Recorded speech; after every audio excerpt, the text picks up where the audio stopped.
1. Gather the ingredients. You'll need 1¼ cup hot water, 1/4 cup emulsifying wax, not beeswax, 1/4 cup olive oil, 24 to 36 drops essential oil. 2. Mix the olive oil and emulsifying wax together. 3. Heat up water in either a microwave or on the stove. Microwave for around 1 minute or until it reaches about 120 degrees. 4. While the water is heating, add the essential oils to the mixture. 5. Pour the water into the mixture and watch it turn white. 6. Pour into a jar and let sit for 12 to 18 hours.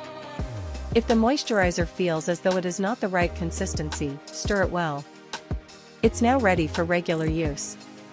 Keep in a cool and dry place when not in use. Always put the lid back on, to keep it hygienic.